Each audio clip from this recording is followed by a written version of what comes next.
This is the Horsepower Hour.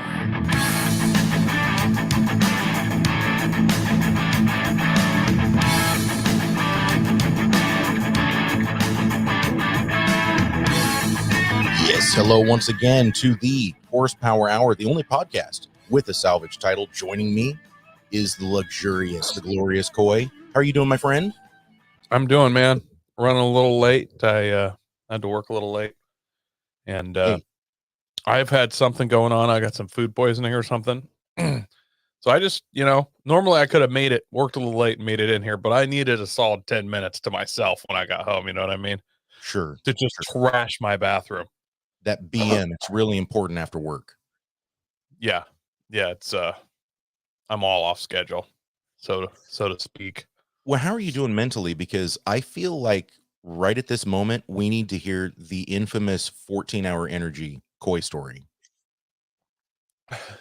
It was actually the 16-hour power that I discovered 16. at a little Chinese market. The 16-hour power, I went ahead and bought one of these back in the day. I was working construction. We were up in the woods, had to get drops up these long driveways, and stopped at a different market than normal, and just, right there by the cash register after you've got all your gut rot deli foods, like this big old bottle says 16-hour power, kind of had a 5-hour power look to it, but was much bigger. Yeah. So I got out to the job, and I drink a lot of caffeine, like I have energy drinks. I cracked that baby open. I just chugged the whole bottle. Throw thing. it back with a couple strips of deep fried bacon and a corn dog. I noticed I'm starting to feel a little shaky. My skin's really flush. It's like 7 a.m. and cool out, and I got a sweat. I'm working like a mofo. I'm like, what is in this thing? Right on the back said, warning, only drink half the bottle at once. All of a sudden, I was talking to my spirit animal, which is a weasel, by the way. My weasel spirit animal, me with spirit guide, was getting me through this experience. I trenched like 1,000 feet with a shovel. It was nuts, bro. And there was no crash. And then I bought like 5 more, and then they took them off the shelf. Such a shame. I've never seen a 16-hour power since.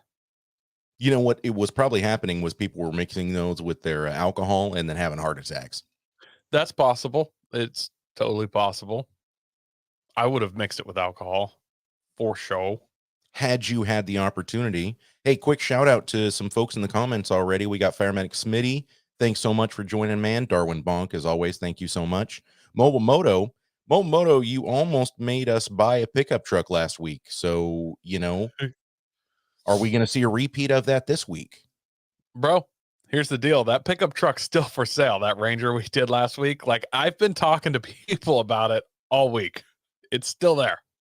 It's not over. I don't understand why it's still there. Honestly, I have no clue.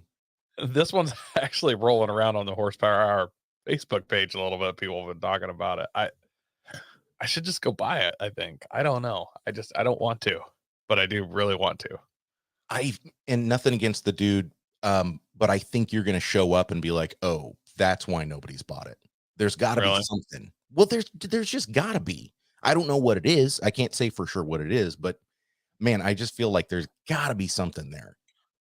If I wasn't busy this weekend, I'd go look at it. We all know what happens when you just go to look at something. You just go to look, and then you call a buddy with a trailer. And then it's at your house because you're going to turn a quick buck and have a cool car, and done. Yeah. That's why I don't take cash with me. I mean, this is not the best market for you not to have cash with you, but I'm one of those people where any big purchases, I got to be able to think about it. I need a little bit of time. And bro, I've been thinking about it for like 2 weeks. I don't know. I think I'm ready, or maybe I shouldn't be. I don't know. I've been a bad place on that truck, and I'm trying to stay there as best I can. I don't want anybody to talk me into it. I want to just be on the edge, and then when it's gone, be like, fuck, I should have bought it. Yeah. Because I just don't need the project right now. I got too many. Well, you know how I've been talking about getting a new sim rig for a long time? Mm-hmm. I had my simulator back when we were in Oregon, sold it because I figured, it may not survive the trip anyways, so I may as well just sell it and then I'll replace it later. And we've been living here for what's it been, 9 months now, I think.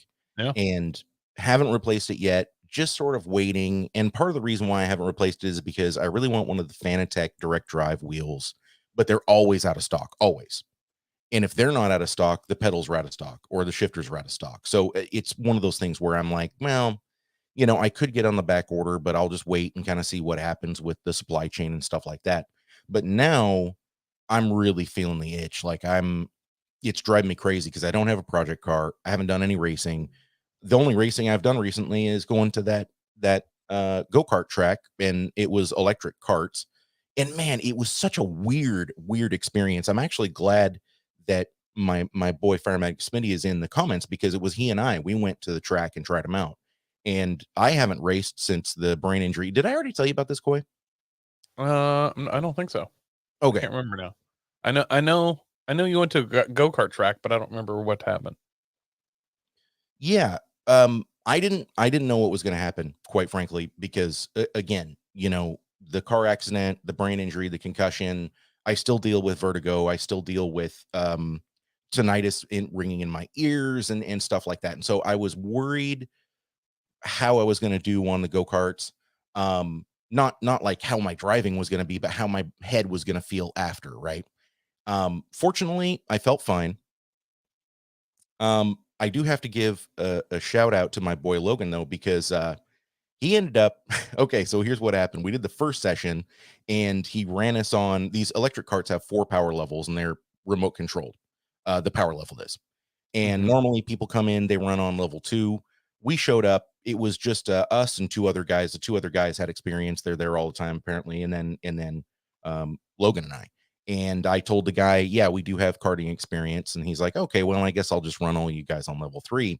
And then we proceeded to set top time of that session. And the dude was like, oh, so obviously you know what you're doing. No problem. I'm going to go ahead and set it to power level 4. I actually think I preferred power level 3 because power level 4, believe it or not, was like the 9 horsepower carts at Psychart. Yeah. But it was so weird when you let off of the throttle, at least, and it may be different with other electric carts, I don't know, but as far as these electric carts went, when you let off of the throttle, it was like hitting the brakes. It was a combination of when you let off the trigger of your brushless cordless drill and it immediately stops. It felt like that. I was trying to relate it to maybe like a Jake brake, but it wasn't a Jake brake. It was, and if Logan's still in the comments, he can comment on this. Here we go. The electric carts were not okay, not a fan, because he immediately after running these electric carts went back home and did of course gas carts like the GX 190s at a local cart in New Orleans. And so we've talked about that, and he's like, yeah, no, after going to the electric carts and going back, not a fan. And I think I'm pretty much in the same boat because it was just, I don't know, it was just weird. So instead of using the brake, I was instead trying to modulate the throttle. And yeah, it was a very bizarre experience. Also, the track, I didn't really like the track. It was super short, 19-second laps. And we were supposed to get 10 laps. I think he gave us like 6 or 7. My cart died 5 laps in, and my session was just over, and he ended the entire session. And so or the guy that was running the track, and so I'm not a fan of the electric carts as far as what I've experienced. I don't know that I'll be going back. Maybe Logan might convince me to go back. There is only one reason I would go back. It's because he had like one more lap than I did, and I set I think it was a 19.33 second lap. And when I pulled into the pits, the guy that was running the track was like, dude, you just set top time of the week. That's incredible. You've never been here before? Like, wow, I'm shocked that you'd be able to do that. Logan, that motherfucker, rolls through the lights at a 19.32 second lap. Oh, he just caught you by a 10th, right, Essie? I think it was a 10th or 2/10, something like that. He'll tell me in the comments, but nice. yeah, I was not just for like, you, but you actually, rotten. There's no better bastard. feeling than beating someone. Like if you're autocrossing and you're competing with somebody but you'll have one more lap there in front of you. So your last lap will be after their last lap. And then squeaking out a win by the slimmest margin possible. And then just talking huge shit. Just be like, yeah, bro, those 2 100s, I don't know what to say. I knew it was going to happen. You just can't hang. Yeah. clearly the skills. I mean, I'm 200s better. What are you going to do? Like, you know, there's almost no win more satisfying because that was you could have blinked at the wrong time and lost those 2 100s. Like, there's no skill involved, so it's way more fun to talk shit than because it's just such a shitty way to. Yeah. And they're like, dude, I could cut that. It's so within the realm of possibility to beat you. But it's like, oh, well, too late. You had 4 tries and you didn't. So Logan does say, don't forget to mention the fact that the carts were for children. That's another good point. They're a good 6 inches shorter than the side carts. You know, hell is also for children. So, I feel like it's equal opportunity. Here's Coy over here. Coy's over here like Minotaur fans out there, bro. You never know. Coy's over here like a one-winged dove. Good Lord. No, but he's right. He's right. They were literally, if you go from the carts at Sycart in Portland, Oregon, by the way, to the electric carts that they have here at the beach, they're a good 6 inches shorter. I mean, we could barely fit in them. As a matter of fact, the pedals are these little pedal cages. They're not just the bar for the pedals, but they like wrap around. They're U-shaped and your foot goes inside. My foot didn't fit inside, so I lost then 3 more inches of leg room. And Jim Claxton in the comments, he says, went to K1, which is the electric karting place in Portland, a year ago, and it wasn't bad, but it was a little less engaging without the engine noises. That was another component of it that was very bizarre for me. And Jake Jaden's joined the comments. Thanks so much, Jake. I appreciate you, man. You know, here's my deal. If you're gonna have electric carts, then I need death race style power-ups and shields and stuff on the track. Mm-hmm. Like, I need full Mario Kart. I need to hit a bump and it goes from power level 2 to power level 4 for the next 30 seconds.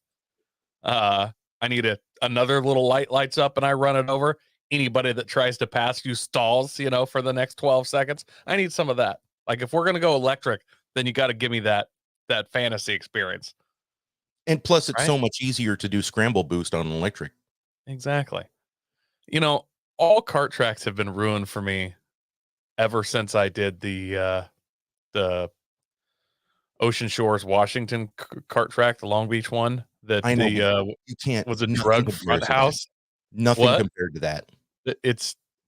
I've never been so violently go-karting where there's like, and the carts were so dangerous. There's sparks. Like, you're just straight up like NASCAR pound to pass. Sparks are flying. That track was great with that elevation gate and the hill on it.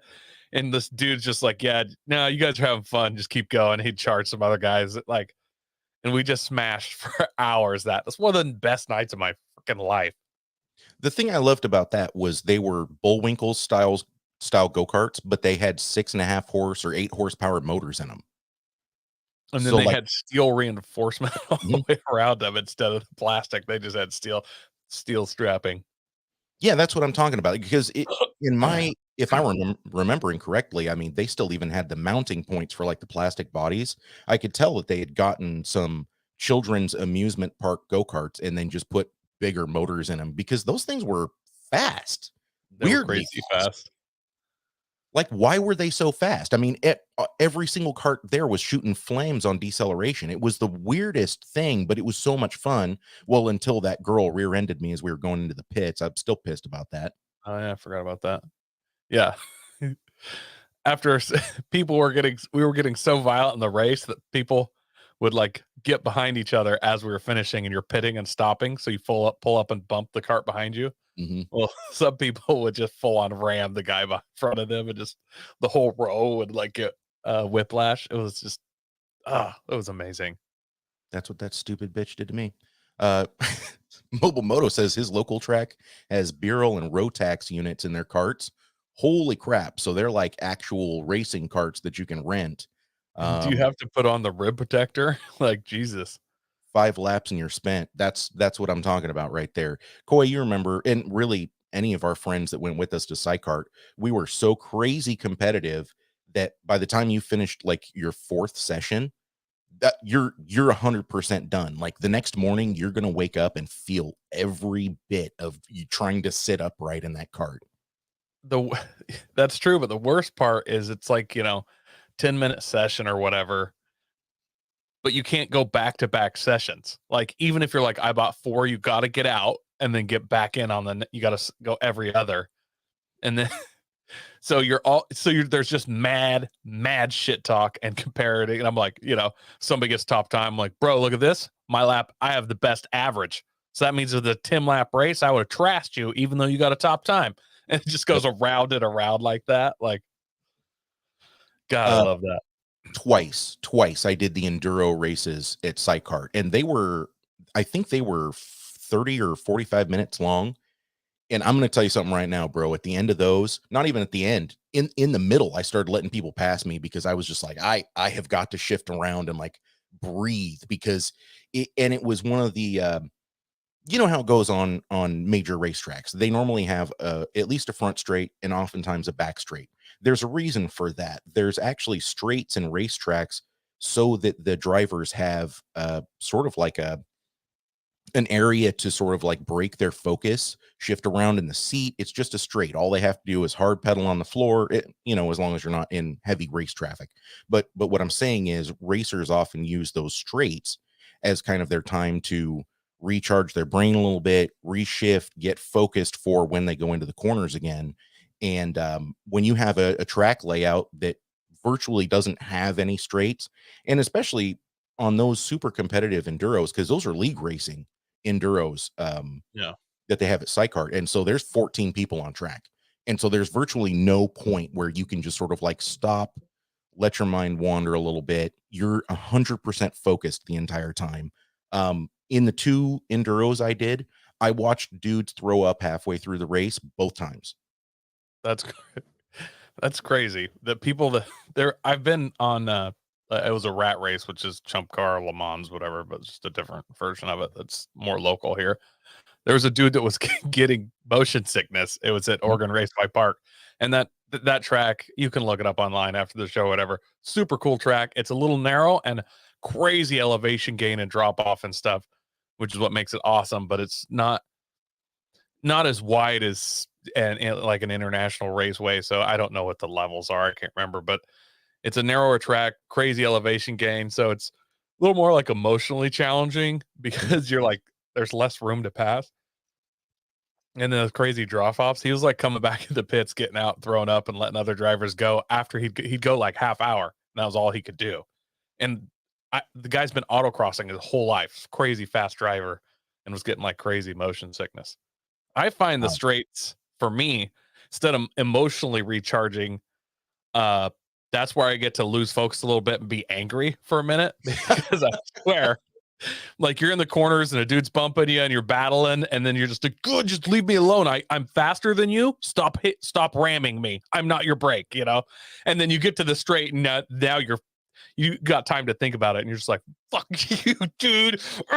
Swerving around. They're like, okay, back in the corners. Now I have to drive again.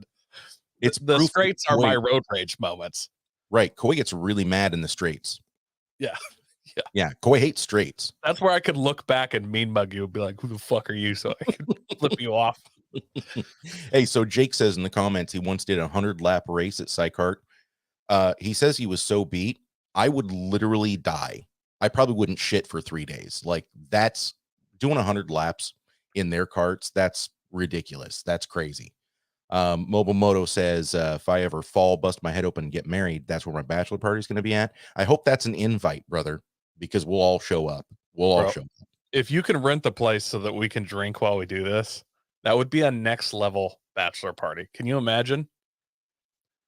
Every single session, top time has to do 2 shots. Even the crappy drivers eventually would get top time of their session. Like you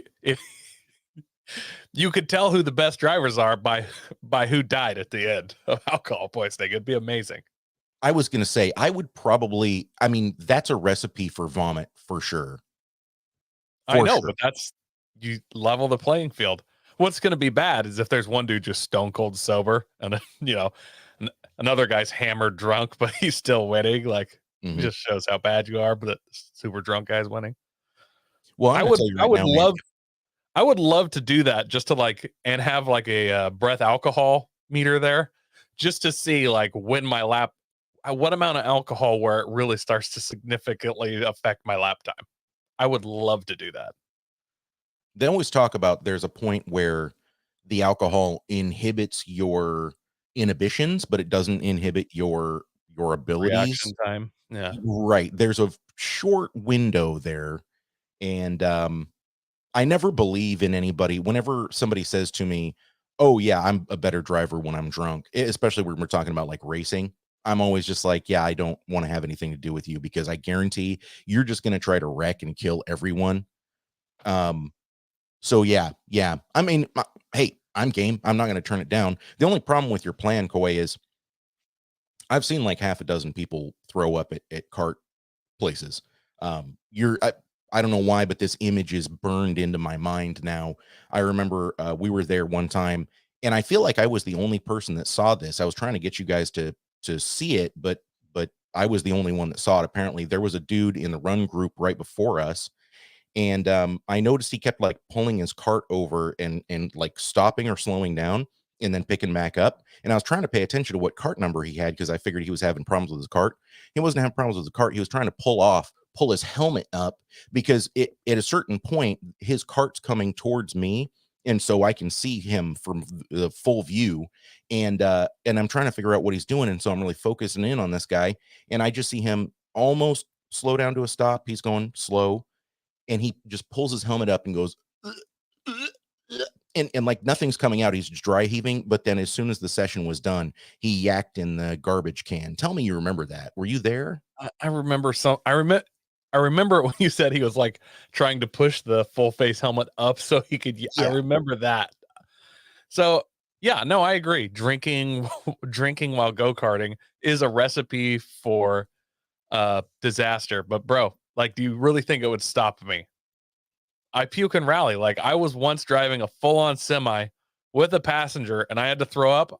I rolled the window down, yacked out the window. I didn't even ask him to grab the wheel. Like, moving on. Like, I'll just blow a vessel in my eye, get done puking, and then just keep it hammered. And Not as long everybody as can I be can a whip boss like over you. and throw up in the tires, dude, they don't even have to clean the track. And you know what? If you do it right, it's like the oil slick in Mario Kart. You know what I mean? Mid corner, you lean out and yak, and the guy behind you hits it, spins. And then I would Jeez. claim full credit for that and be like, ha, bro, see my strategic yak? I ate cream of corn before I came here on fucking purpose because that shit is slippery. Before Coy starts talking about how his rottenest, greasiest shit would make the best oil slick on a track, let's move on to the news, shall we, Coy? It's probably best. We're going to start off with something that's going to piss you off. Diesel Ram owner forced to scrap truck over deleted emissions equipment. This is an article from New Jersey. This fella had his truck was all over social media.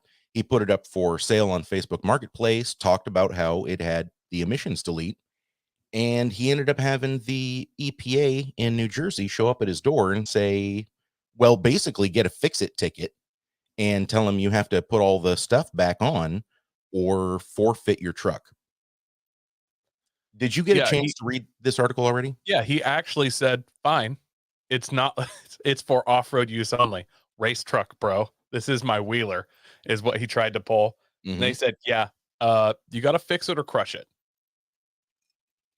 So, mobile moto. It was a 24 valve, so no big loss.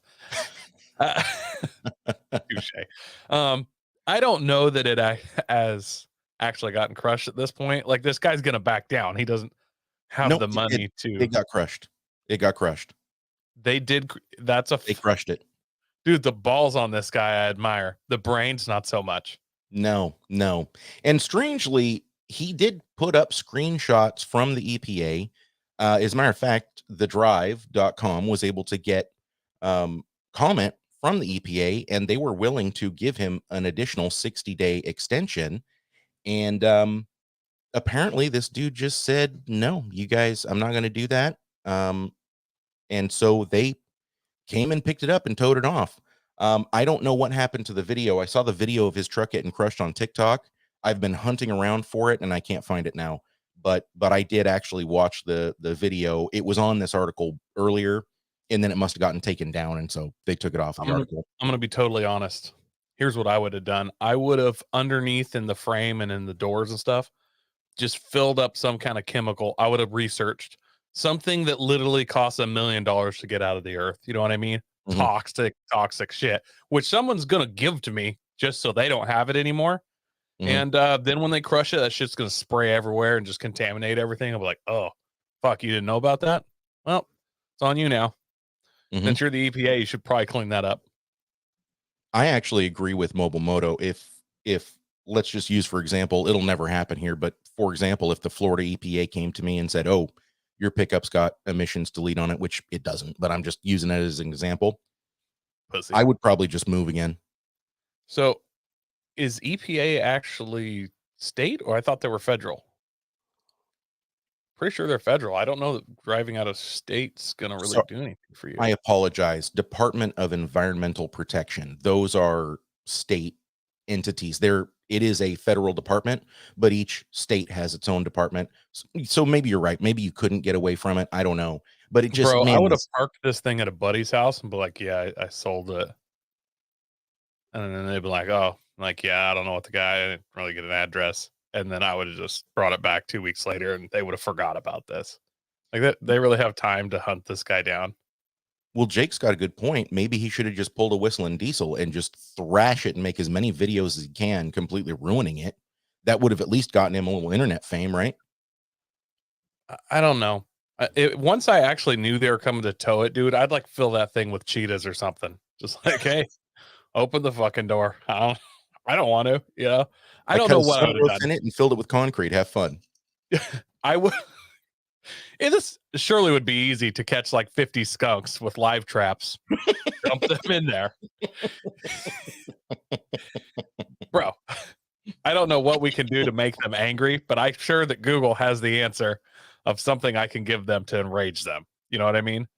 Feed them Can we throw Viagra. some catnip in there, get them addicted to that shit, and then let it ride? Like, once you know they're gonna come get it, dude, I'm filling it with skunks.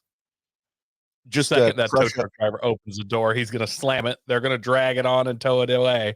Somebody's gonna go to crush it, and just skunks are gonna pile out everywhere. It's gonna be Here's what we hilarious. do. Here's what we do. We get some Adderall and we crush it up in cat food.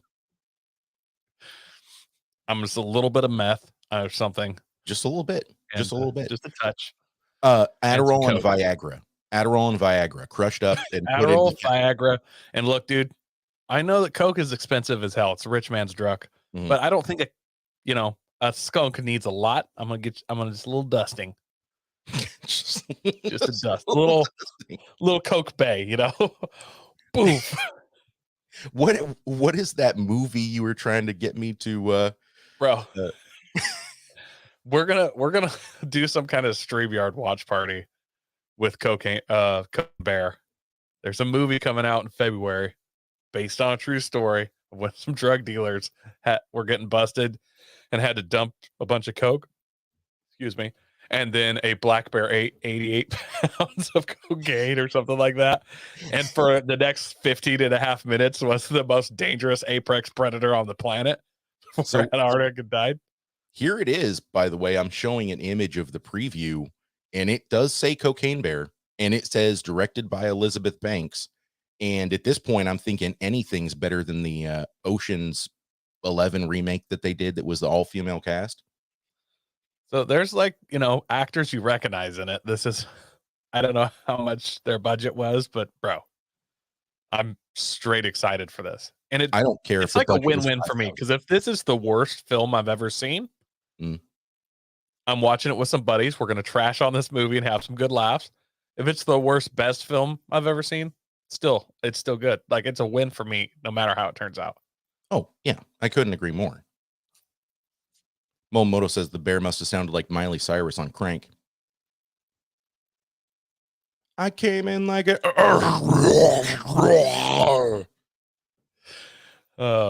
Coy, I think a Cocaine Bear is the perfect way to describe what we're talking about next, man. You know Brabus, the Mercedes-Benz tuner? Yeah. So they went and picked out a Mercedes G Wagon, the new series of G Wagons. Yeah. Yeah, where do we start here? So they call this the 900 horsepower carbon rocket. It is 900 horse and it's 778 foot-pounds of torque.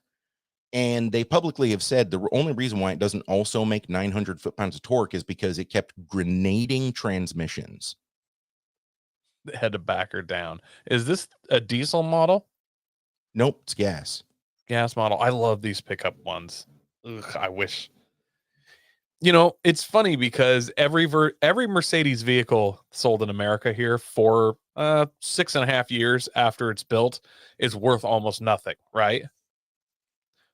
A 1977 G Wagon is worth like $40,000.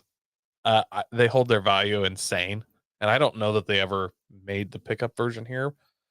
As much as I hate Mercedes, I would full on rock a G Wagon, and if it was one of the 4-door pickup ones, dude, done. I agree. Would you call this isn't exactly slammed? I mean, it's but slow. It's lowered there. I don't think there's any way to slam it without either putting tiny wheels and tires on it or aggressively cutting the fenders out. Speaking of wheels and tires, what do you think of these 24s? They've got a little bit of like a ducted air cooling for brakes kind of a style to them, to me. Look, dude, there is literally nothing I don't like about this visually. Like that roll bar, I'm sure it's a show bar, but I mean, like, it's got kind of that 80s roll bar look to it. Like, this Mercedes is more American than most American trucks. Oh man, just look at that. I love the side pipe the tailpipes. Yeah, it's gorgeous. And it's got a little like a box flare thing going on. And Yeah, those wheels have a very like rotoform type look to them. They do. They really do. They got the red lights in the front, looking kind of mean, kind of evil. I love everything about this, seriously. This is going to be in a movie soon, and a bad guy's going to drive it, right? Or somebody's, I don't know, Jason Statham, The Rock's going to steal this and chase somebody down, be smashing through gates and shit. Like, it looks that good. Oh, I guarantee this is in Fast 10 or Fast 11. Which one are we on now? I don't know. Doesn't even matter at this point. It's just fasterous. They went to space. What more can they do at this point? So the Brabus P900 Rocket Edition is based on the G63 AMG with the stock Mercedes twin turbo V8 bored and stroked to 4.5 liters. It's got forged pistons, custom made crankshaft, huge, apparently Brabus turbos. It weighs 6,000 pounds, but it does 0 to 60 in 3.7 seconds. Bro, I think this is the ultimate getaway vehicle. You've got insane power. It's a truck and it's lowered. So you got some okay handling. It's still tall enough that you can kind of do some ditch jumping and cutting across fields and through the park. You know what I mean? And it's 6,000 pounds. So you can go head to head with a cop car. Like, you want to pit me? I'll pit you. Let's do this. Like, I think this is the new wheelman vehicle. Like, I'm ready to rob a bank in one of these, which you're going to need to afford it for sure. Oh, well, more than one bank. For sure. And whatever it costs to get this thing bulletproofed. But fortunately, with 900 horsepower, you're going to add 1,000 pounds of bulletproofing, but it's still going to be fast as shit. I always say you only need to bulletproof the driver's compartment. Like, if I'm going to put together a team of hit criminals, obviously I'm going to be the wheelman. The money doesn't have to be bulletproof. Like, they're in the car. Oh no, I don't have to split it four ways. Oh, 3-way, 2, 1. Okay. No, that's so terrible. Now I'll actually start driving fast. Coy, you're going to pull a Dave Chappelle. Why didn't you reinforce the passenger compartment? Because fuck them. That's why. It makes perfect sense. Now, what I didn't see was a price in this article. What are you thinking? Oh no, here we go. $640,000. I'll take 2. Dos truckalones, please. 640,000. Why does that just not even, how is that not even a blip on the radar anymore? Like, yes, it's a lot of money, but we were talking, was this last week or week before? You and I were talking about how car prices are just, it doesn't even seem bad anymore. You know, oh, this new car is going to be 120,000. I don't know how people are affording it, but that's the reality of the situation right now. I don't think there'll be a single one of these in America. Number one, I doubt you can even import them here. Number two, dude, it's not that exotic. Like, this is like 4 Lamborghinis, that price. Like, it's insane, but yeah, that's, oh, there you go. Mobile Moto. These are all going to Saudi Arabia. Yes. Yeah. For sure. Absolutely. There may be some other countries right next door and stuff that it goes to, but yeah, pretty much. Yeah, I agree. I agree. And by the to way, be fair with their price, what is the price of a G Wagon pickup just from Mercedes?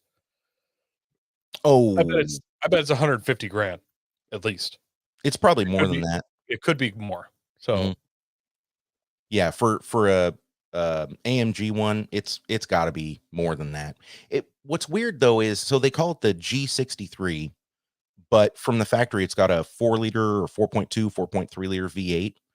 yeah. What happened, Mercedes? Why does your number not correspond to the engine size anymore? Because you remember these used to have big V12s in them and stuff. I don't know why. I mean, obviously, like the new Z, like nobody's doing that, even if that's how they did it before. But I think it's because as technology's progressed, then they drop engine size and they feel like that's a downgrade. But like, if it was a 350 ZT, like, I'd Mhm. get it and I'd be totally fine with it instead of just Z. Like, so I don't, if you're gonna make it smaller displacement and turbocharge it, keep doing the number thing, throw fucking T in there, and let's roll. Like, I like it when we do the name is the engine Mhm. displacement.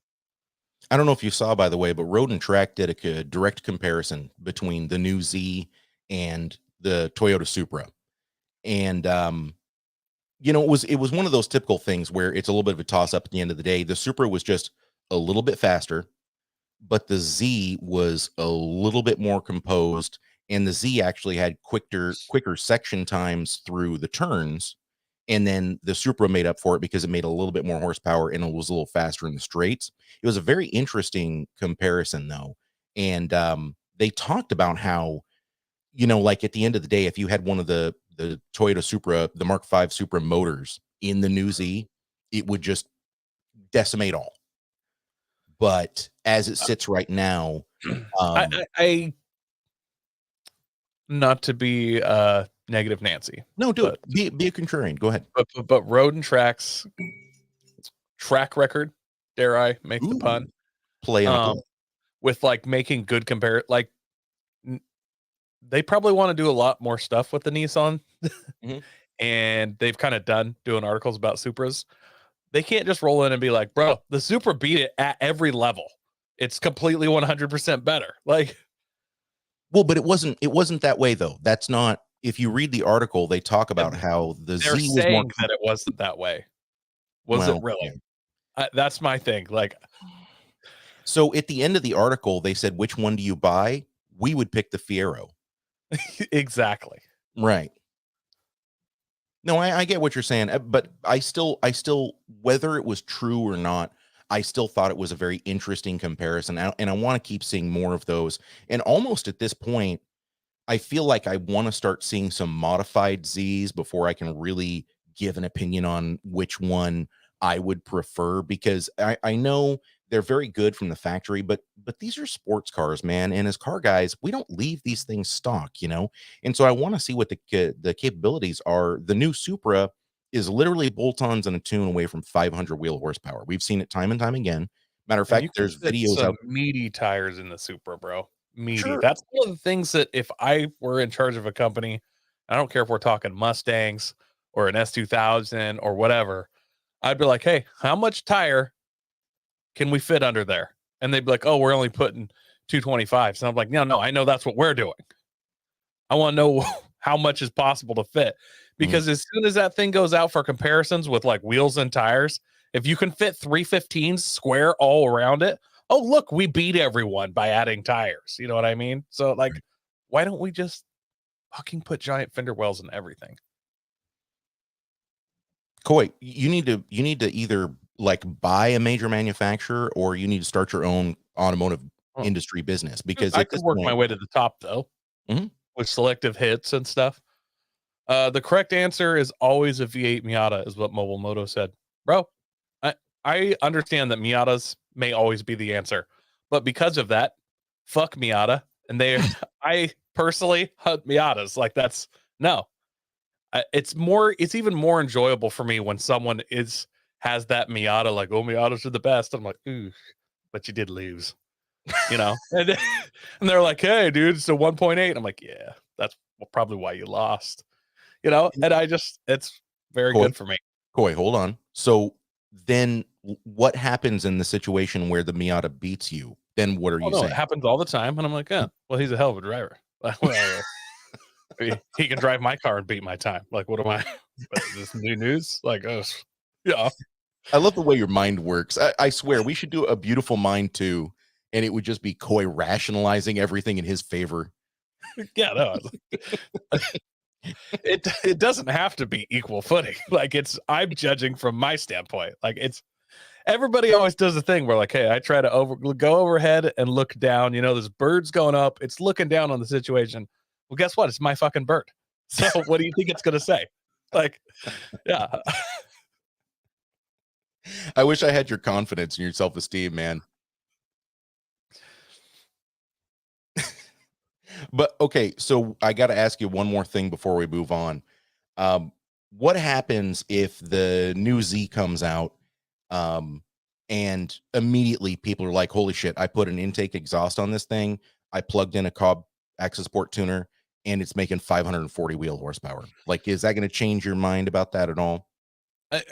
I want to believe that. I wish it was, but Nissan's track record of doing so, like that's just not how it will be. So Yeah. if it is that way, we're gonna find out that Nissan has a fuse in the transmission. They're like, bro, it is a tune away from 500. The transmission goes at 475 though. So like it'll be that. Like there's just no way that is that perfect. That would be Nissan his has to problem. fuck themselves. Some Nissan self sabotages. Dude, go back and look. They make some great vehicles with just a few small problems that they don't ever really fix. It's like most marriages. Yeah, also true. All right, Coy. Hey, speaking of problems, whether they're small or big, we got something from Honda, and this is an interesting one. And I know that you're going to have an interesting take on this, so I'm excited to hear what you think.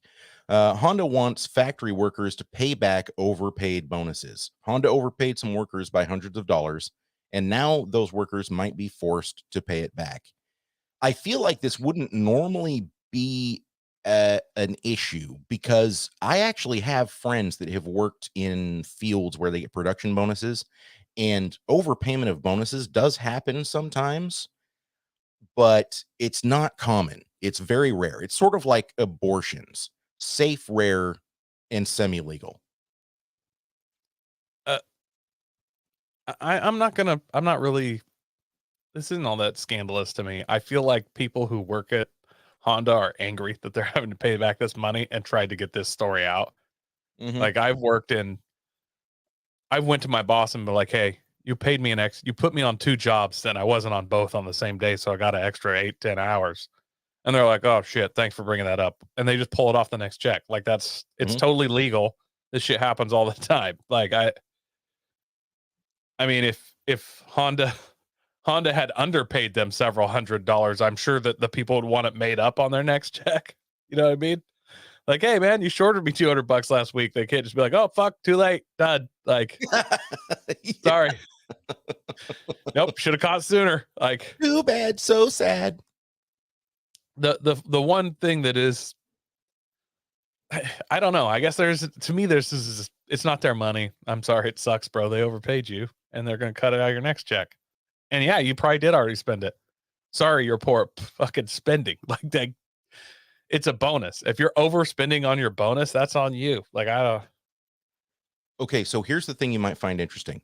They gave employees an option. They said it can be taken out of your next check it can be also taken out of your next bonus. Like we will just sit on it. And the next time you have a production bonus next quarter, we can just take it out of that. Or we can take it out of your end of year production bonus, which is typically bigger because of holiday pay. And so I actually found, like, when I was reading this article, I was thinking to myself, wow, holy shit. I mean, that's a lot more lenient than a lot of employers would be. What do you think about that? I, I think they're being more than fair. Like the only other option they could have offered, be like, look, we'll take $20 out of check though, or even like they could have done a mini payment, but like, uh, dude, it's their money. That's how this works. Like, I feel like almost everyone has experienced this in their life where they've been overpaid and then you just don't get it the next week. Like it's a totally common thing. And we've all definitely been underpaid. Mhm. Right. And then they caught us back up. Like, so I don't know why. Maybe this is a younger generation thing, but like, you know, if you put your ATM or card in the machine, it says you have $7,000 balance and you know you have $300, you don't just get to be like, woo, withdraw and spend it. And then the bank's gonna be like, hey, that was a mistake. Oh, we're gonna need that back. Like that's not how it runs. So I don't Mhm. know exactly what the I don't get why this is making news in the car world. Like this is pretty common stuff. Well, it's not making like huge waves in the car world. It's just the reaction of the workers. I mean, they really tried to pump it up and really tried to get out to the media and no, this is our money. We get to keep it and stuff like that. And so, I thought maybe you would have some thoughts about, what advice do you have for these factory workers since you've been in a similar situation? If you could get them all in the same room, what would you say to them right now? I don't know, step off. Like seriously. Like Don't be such a pussy. yeah, like bro, they overpaid you. Now they're gonna not overpay. Like this is not even this is not even a big deal. Like, oh, they gave you an extra 200 bucks. Are you so fucking poor? You work at a Honda factory, and I'm no car factories pay okay. That when your More bonus than was okay. $200 more, the money you get on top of your normal salary, you just go out and fucking made it rain, and now that $200 is gonna break you in the next pay period. That I don't really feel sorry. Like that sucks, but it's annoying at best. It's a non-issue, right? I think the Yeah. listeners are saying the same thing. Darwin Bonk says that seems fair to me, I and don't Momomoto says if I worked at Honda, I'd be angry at myself. I think that's fair. I think that's more than fair. If anything, I feel like this whole thing has backfired on the factory workers that wanted to make it a big deal. Because at this point, I'm looking at it going, wow, Honda might actually be a good place to work. Because if they're that fair with their factory workers, how would they be with the people in like their engineering office? You know what I mean? yeah, I honestly I think maybe this was a two-part thing is the people at the factories kind of tried to push the story out. And it's got a bit of a clickbaity headline. Like, Mhm. "Ooh, Honda's screw," and so you're like before we brought this up on here, as I saw it was like Honda did what? Click. And then I was like, okay, moving on. Like Mhm. it's a massive corporation, mistakes are made and you just correct it. And there's bigger issues out there. There's multiple stadiums right now in the Midwest that are completely filled with vehicles that are still waiting for chips. There's um there's just so much other stuff going on in the world. I mean, we've harped on California basically every episode since we started this podcast. So we won't this time just to change things up. But I'm just saying, like in the world of especially the automotive world, there's so much other stuff going on. And I mean, that's part of the reason why I wanted to talk to you about this, because I knew that you would have some rational down home advice for them, which is give your dick a tug. Yeah. My advice is to suck my dick. And then we're done with that. I'm going to tuck my dick between my legs so you can suck it backwards and smell my butthole while you're doing it. How about that? Can we do that? Does that sound good? Oh, no, it doesn't. Then just pay the money. Like they'll come out your next bonus. Like Jesus. What do you think about this comment that just came in? It. I hate to be that guy, be like, oh, millennial, because technically I'm a millennial. But that's kind of like I'm like, okay, yeah, this is old news. Like maybe am I okay boomering right now? Like, am I a boomer? Am I doing like big boomer energy? Where I'm just like, yeah, this is This has happened multiple times in my life where I've been overpaid or underpaid. And not every time did I even catch it. One of the times I got overpaid, I caught it and brought it up to them. And they're like, yeah, we'll just pull $60 out of your next check, whatever. Yeah, no biggie, no biggie. And why make it a big thing too? I think you're 100% right. It's a nothing burger, and so of course people are going to be asking, why are you even talking about it then? But I wanted to talk about it because I just wanted to set a baseline of normalcy. Like I wanted, this is an example of people overreacting about stuff, and the world's full of overreactions right now. And I knew that Coy would bring the logic and the understanding. I have a feeling you were hoping I'd overreact because that's what the people usually want. Well, I was hoping That's you'd why I had to do the reverse dick suck at the end. And MOBA. Ugh, I'm older than Coy. First of all, what the fuck is that supposed to mean, bro? First of all. And I'm not 100% sure where the millennial line is, but I was born in 85. I'm almost 37. So, ugh, what the fuck, bro?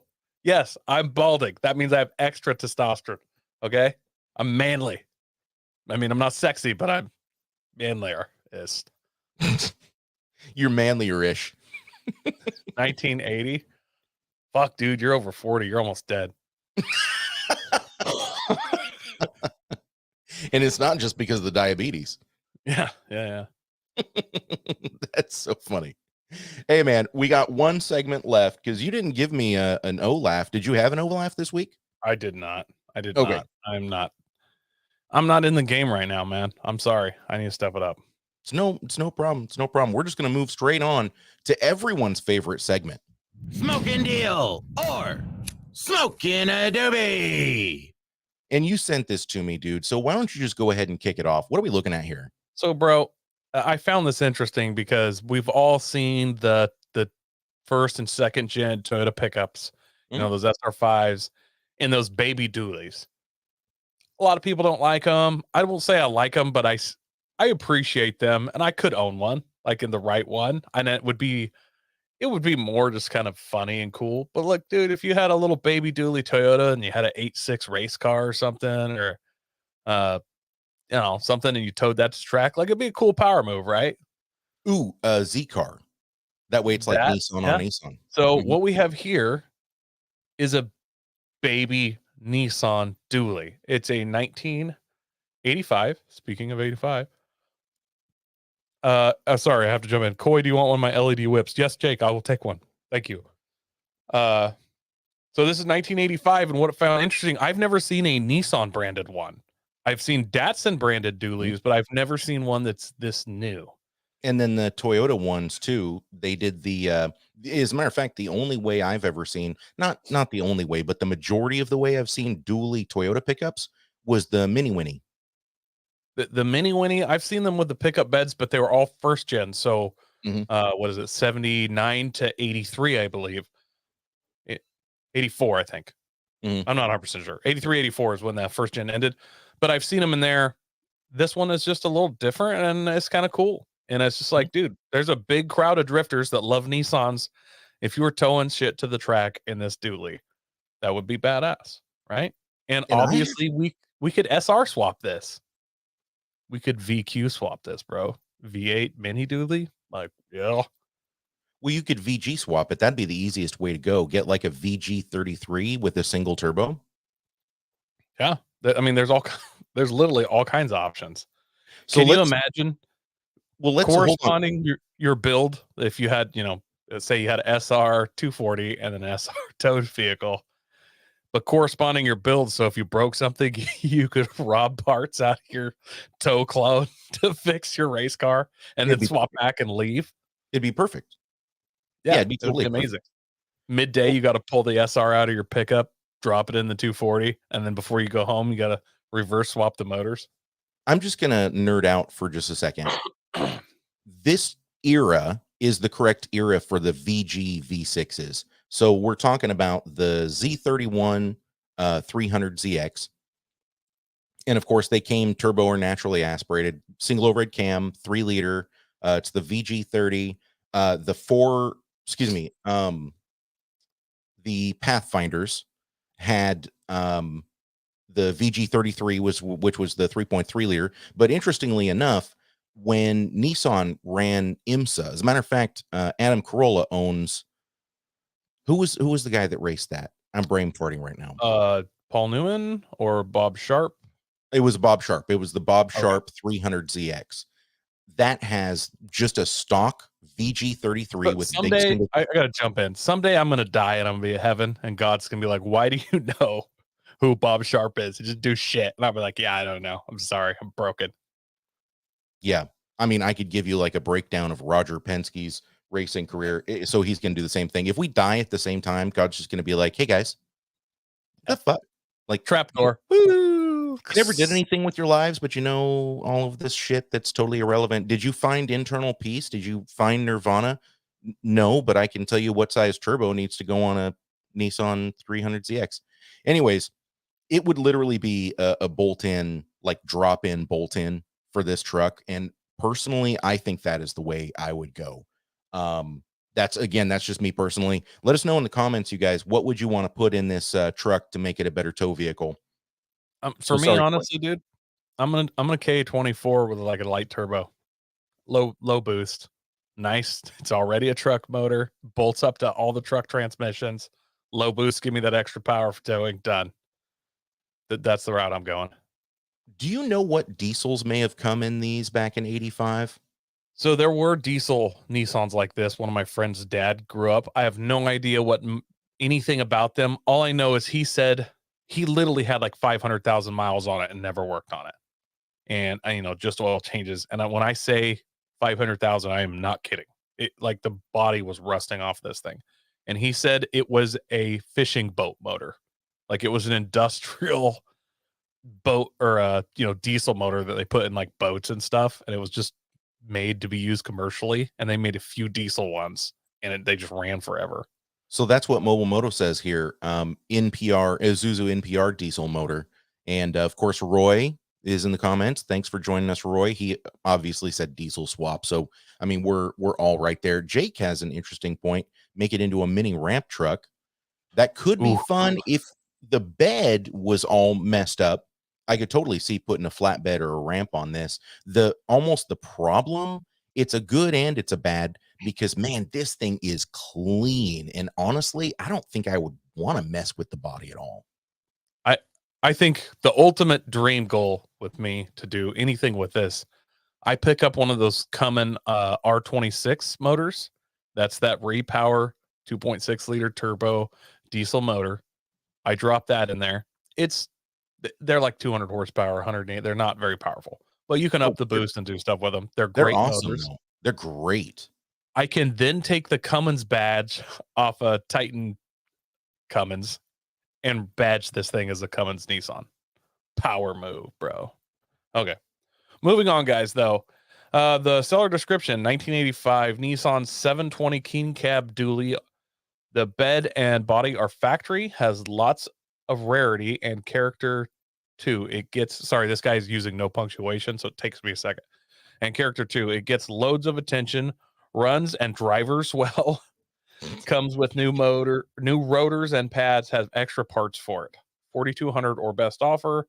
Also interested in trades, looking for a new daily. I did notice, does this dude have a Skyline? Do you notice that in one of the pictures? It's parked next to a Skyline, like under a tree in a field. As if I saw the BMW and I see the Toyota 4Runner here. Oh, yep. There's an R30 Crew. That looks like a GTST, which is the rear wheel drive. RB20 turbo. Again, just random bullshit that I know for no reason. And it looks like he dropped the front end on this a bit. But this is a 2-wheel drive, but it's not low, but it looks lower than I remember any of these being. But memory's a funny thing, and it's been a long time. And he's got that cab over sun. You see that sun visor on the front cab? I love it, bro. Oh, I love it so much. Perfect for this. He's got LED headlights in it. Mm-hmm. I absolutely fucking hate that. Really?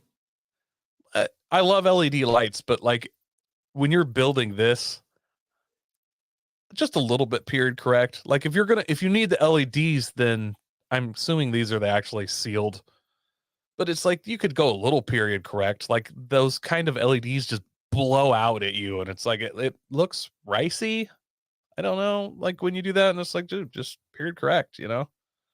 Okay, that's fair. Hey, I think that's fair. That's fair. I think you're probably right. That might be one of the few things that you do to kind of like set it back to original. Now, as far as the front though, those cab over lights that are on the visor, I'm super into that. And by the way, if I did a diesel swap on this, there would be stacks coming out of the bed. I do not care that I would have to cut holes in the bed. It would be a shame, and I would apologize to people, but I 1000% would run stacks on this without a doubt. I would do a single stack with the equipment rain flapper that sits there and pops up and down when you're Yes. idling. Yeah. Oh my goodness, yes. Dude, this looks so good. I am blown away. And of course, it's in Oregon, and in Washington they have radwood. And so I would expect this honestly to be a little bit more expensive just because of that radwood tax, because it's not 100% period correct, but it's so quintessentially 80s. Yeah. And there's a market for it where you're at. And like I said, I won't say like I like these, like I'm not looking to get one, but there's something I find interesting and I notice them. Like when I see one, I'm like, ooh, mini dually, like, yeah, mini truck. Like, so I kind of watch for stuff like this, and I have not seen a Nissan one of these. I've seen Datsun ones. So Mhm. uh, it's definitely pretty rare. It says 165,000. The odometer on this probably only goes to 100K. So it's probably got 265 or something. Like I'm assuming there's 365, yeah. there's more than 165. If it is 165, like great. But the paint, I'm assuming it's been repainted. The paint's too good to be original. Mhm. So, and it doesn't look hokey. Like it doesn't look like a Mhm. rattle can job. It's got tint. Like this thing's pretty sharp. There are a few things, body lines, body panels, not quite matching up right. The bumper looks a little bit bent, but again, this is Smokin Deal or Smokin Doob. Like I feel like I'm being nitpicky when I say those things. Yeah, this isn't it's not a show car. Like it's an 85 mini truck. Like I Right. don't expect it to be perfect. And he's not asking a nutso price. I feel like 4250. That when you put he wants four. He wants to get four. Honestly, I think he's going to end up taking a trade on this. Mm. I'm assuming because of the cars it's parked around, he's probably in the drift world a little bit, and he'll find some kind of trade because there's got to be a Nissan fanboy that will take this. Like it's cool enough that I'm kind of like, man, if I had a giant warehouse, if I even just had the income that I have right now, but I also owned a giant warehouse I could just fill with cars as I please, I'd Mhm. probably pick this up. I would try to pick this up. I think you're right. He's probably going to take a trade. Somebody's probably going to give him a clapped out 240 for it, but just let's assume for the sake of argument that he's actually going to sell it for real money. By the way, now is the time, you guys, in the comments, if you want to let us know what you think this is going to sell for, or what you would pay for this. Now is the time to let us know. Coy, why don't you go ahead and no. You know what? You started last week. I'm not going to let you do this anymore. I'm going to be the one that Oh, you have to you're gonna agree make with me now. copy you, huh? Yep. I think you're right. I think he's going to get, if he gets cash for this, I think 4,000 is perfectly reasonable. I can't believe I'm saying that about a 1985 pickup, but it's just in such good condition, and pickups are so expensive right now. I've seen pickups in way worse condition than this for more money. I've seen dudes with 1986 7 Toyota pickups that are wanting $6,000 for them. And this thing looks really, really clean. Now, we haven't really seen the interior that much, but if the interior is anything like the outside, I think 4,000 is a reasonable thing to expect to come from this. Now, if this was sitting in my neighbor's yard, as cool as this is, and it is cool, this doesn't have any place on my dream garage list. I think it's neat. I think it's neat for someone else to own. And so I can't actually say that I would spend a lot of money on this. I think my buy it now price personally would be like 1,400, because there's really nothing that I'm going to use this for, modify it or anything like that. You know, it's a dually. It's a bit of a novelty for me, but it's still a tiny pickup truck. It's tiny. It's not like you're going to be towing an RV with this, you know? So the fact that Yeah. it's a dually is a little bit more of a novelty factor for me instead of a practicality factor. And when it comes to a pickup, it needs to be practical for me at least.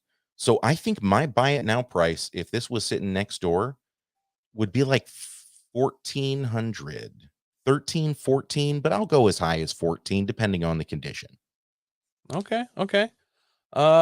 So I'm gonna agree with you on the first part, Andy. I think he's gonna get 4 for this. I really do. Obviously, you know, if we show up in those, as Mobile Moto pointed out, the chrome patch panels, if he has those chrome panels, you know, running board, rocker panels, if that's hiding giant rust Mhm. spots, stuff like that. If we open it up and the floorboard's rusted out or something, obviously gonna expect my price here. But I think he's gonna get 4. Like, it's pretty good condition. You know, not every body panel lines up, but overall, it's a niche thing. It's not that bad of a price. It's still a pickup that runs for 4K. Like, you can't find any pickup much cheaper than that. Mhm. That's just not a wrecked trash, you know. Now, my price, because see, this is my thing, and it's dumb, but like, I love the idea of towing my MR2 with a Previa minivan and like taking it to the track in this weird deal. Yeah, I got a sneeze coming. Sorry, guys. Ugh. No, that's okay. Mobile Oh, Moto actually okay. brings up a really good point. He says every hard body he's ever seen is bent between the cab and the bed. So there are definitely things that you have to look out for here. Um, yeah, I think we're all kind of on the same page. There are, but I feel like these pictures are all 20-foot pictures and they all look pretty darn good. Mhm. There's a few mismatched body lines, but that's just some adjustment work. At the price this is and the age it is, I don't expect it not to have issues. Like, there's going to be dents on this, or 100% sure that I can't see that I'm going to see one. I expect that. I still think he's going to pull 4 from this. Mhm. Like, as you know, Jake Jaden says in the comments here, neighbor's yard, he's going to get it for matching tow rig for the pickle, which is his V8 swapped Nissan. Mhm. Which, don't you get a LS Chevy pickup for a matching tow? Okay, never mind. We won't go into that. Well, no, but Uh, hold on. He's got a pile of LSs at his house, don't forget. So he can just throw one in this. An LS swapped Nissan pickup for the that would, wow. That Mhm. would be like magazine stuff if you did that. Mhm. Like, that, if forums were still a thing, that would make you a forum fucking legendary god. You would be a divine legend on the forum if you fucking made an intro post with an LS swapped 240 and an LS swapped pickup. Yep. So my buy it now price, because I guarantee you, if this is the right price, I'm gonna go find an NX 2000 to soup up and put on a trailer and tow it somewhere. Mhm. Uh, I'm gonna go like high 2. I'm gonna go like $2,800. $2,800. I think I have to have this. And Really? luckily, my wife kind of likes weird shit like this. I think she'd be okay with it. And in fact, I think she'd be encourage it. I'm gonna talk him down as much as I can, like, on this, because it's not a need. This is a want. But if I can talk him down to 28, 27 right there, I gotta have it. Now, I might not have it for long, but I'm gonna have it for a while. And it's gonna be fun. Like, Wow. Okay, that's yeah. not what I mean, maybe it's what I should have expected because I'm going super low. This doesn't quite tickle me in the same way that it does you guys. Let's talk about some of your comments here. Mobile Moto says, well, in one comment, he says 1999. So I'm guessing his point is like a dollar less than $2,000. He has to have it. Another one, he says 2000. So I think Mobile Moto's right around the 2000 mark. Jake says neighbor's yard, $2,500, like you said, is a matching tow rig for his V8 swap 240SX. So you're probably a bit more realistic is the buy it now price than I am. Again, it just comes down to personal opinion, but there's no doubt that this is a really, really cool rig. I mean, I definitely, like you said, it's going to break my neck if I see one of these driving past me because I'm going to be watching it the entire time I'm driving past it. But If I got this, I'd find somebody with like a Z31 that's just perfect. And then I'm gonna be like, look, bro, we'll split gas. I'll tow you to Radwood. We'll enter this shit together. yeah, yeah. We're just gonna walk out with a fucking trophy. With your flies down and your balls out. All right, you guys. So, hey, if you're listening to the podcast right now, do drop us a comment. Come on over to the Facebook group. Let us know what you think about this. Is it a Smokin Deal? Is it a Smokin A Doobie? Where do you fall on it? We always want to know what your number is. And Jim Clack, he I has like no his comment there. love for it. He has no Yeah. love for it. Not interested in it, even if it's in the neighbor's yard. I have no need for it. I want to reiterate. I also have no need for it. I have a full size Ford F-250. I I have a Chevy Colorado. Like I have everything on every spectrum, and I have zero need for this. I'm a little bit higher than Jim Clack. Like if it's cheap enough, I'll take it because it's still neat and nostalgic. But yeah, we're all over the spectrum on this one, which is good. That's what we try to do with these dealer dubes. But for right now, that is our dealer dube of the week. Smokin Deal or Smokin A Doobie. Coy, it reminds me of the first car show I went to when we moved to Florida was the Emerald Coast Cruise In. And I'm walking around, I'm looking at all these amazing hot rods. I mean, dudes driving down there were license plates from Michigan, of course, like Georgia, Alabama, Louisiana, all the close things. One guy was from Missouri. Huge car show. There were 1,200 cars there, and a really amazing, really incredible. We got to go back. And as a matter of fact, the organizer, I've met him. Wouldn't call him friends, but I'm trying to get him on the show, and he's already given us a green light to do live shows from his events. And so hopefully we can make that happen here one of these times around.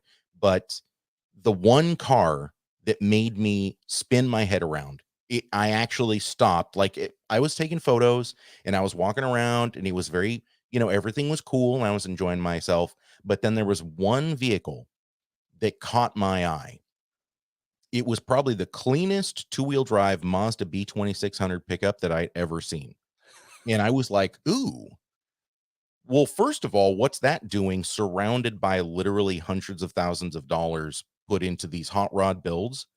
And as I got closer, I noticed the badge on the side, instead of saying B2600, it said B6200. And I walked around to the front where it had an open hood, and it had an LS3 swapped in it. See, whenever I see manual transmission, when, dude had a placard in the window talking about the mods. He had a dyno sheet on one of the placards in the window. It made 620 wheel horsepower. So it was truly like a 626262. And apparently he had kind of done that on purpose because he wanted to kind of follow this theme, this trend. It's a play on B26, but it's a B62, and it was fucking rad. It had a Thunderbird 8.8 independent rear in it that he'd swapped in with a custom subframe and tons of work, but it looked like a factory Mazda B26 pickup, two-wheel drive, obviously, on the outside with 18s lowered. And it was mind-blowing. It was mind-blowing. I couldn't stop thinking about that truck, even though we were looking at all of these 50s, 60s, 70s muscle cars that were highly customized, 1,000 horsepower. I could not stop thinking about that Mazda pickup. I have this weird a kink. I'll go kink, where anytime I see one of those B series Mazda trucks and it looks like something's done to it, I walk towards it and my mind just going, please be a rotary. Please be a rotary. Please be a rotary. Yeah. Yeah, I'm with you. Please be a tri-rotor. That's what we're doing these days. Yeah. Yeah, I'm with you. By the way, Jake is interested in your Colorado Coy. Is that thing for sale yet? I mean, everything's for sale at the right price.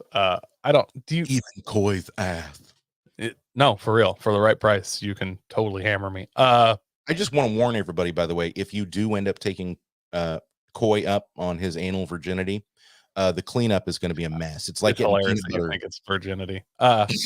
It's like getting peanut butter out of shag carpet. I'm just saying. Does anybody sell a Colorado to a friend? Like, is that a friend thing to do? Don't you only sell those to strangers? Probably shouldn't do that. I don't like selling any of my used vehicles to my friends, quite frankly, because I know how I drive them. And yeah. Don't want my friends coming back and be like, hey man, changed the oil in the rear diff and noticed that it was glittery. Use that sparkly oil, huh? Yeah. 10W30 unicorn every time. Look, yeah, it's that new Disney mermaid oil, black and sparkly. What the fuck? Oh, you're welcome. Boy, all right. I think that is the perfect place to leave off on. Where can people find you, man? Oh, you can find probably won't now. I probably just got canceled. I doubt. I'll probably get scrubbed for for that one. We're too small. You're uncancelable. Good. I make no money at this. Like, I have a day job. What are they going to do? Take away something that's work for me? It's mild therapy for me, this podcast. So I'm just going to be a meaner person without it. I honestly would love to have your employer get that email and just watch your bosses laugh hilariously. And just laugh. Like, they would come and it wouldn't even be a reprimand. They'd just be like, Coy, we just found out that you had the most epic joke on the face of the planet. Yeah. I cannot say what they would or wouldn't do, but we'd all high five. Yeah, you can find me on the Horsepower Hour page or the group page.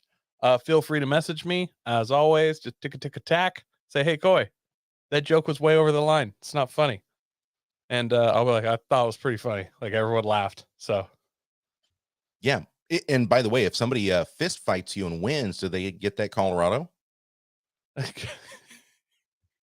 Wow, I feel like I'm inviting some serious fist fights for this. Like, we fight for pinks. Like, somebody's gonna show up with a tap out shirt. I'll be like, I don't even know you. No, I don't. You don't get my shit for beating me up. That's just mugging me. You know what I mean? I can tell Jake is already thinking, if I take some of that crushed up Adderall and Viagra I was saving for the skunks. Yeah, Jake comes at me out of the bushes beside my house like a cracked out spider monkey.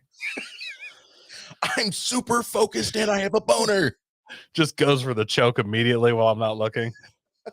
I know you can sucker punch somebody. Can you? Is it a sucker choke? Is that you could probably sucker choke.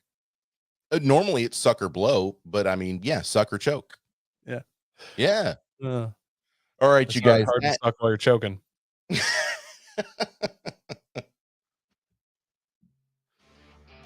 Wow, Coy, this has been a whirlwind, a wild ride of a podcast. So thank you for that. Thank you guys out there for tuning in. Thank you for telling a friend about the podcast. That really is what keeps the wind in our sails. Come and check us out on Facebook, facebook.com/The Horsepower Hour, groups/The Horsepower Hour. If you want to join the conversation, man, we're 1,000 members strong and only growing. We got tons of fun over there. So make sure you come by and check that out. It's a good time. Thank you guys in the comments. We love having people join us for the live stream. If you want to join the live stream every Thursday at 8 p.m., again, Facebook, YouTube, Twitch, just search The Horsepower Hour and you will find us there. And thank you for doing that. So one more time, Coy, you're the man. Thank you, Andy. And for Coy Forticus and Masterson, Junior, Senior, Esquire, Duke of Earl Grey, this is Andy Will. See you next time.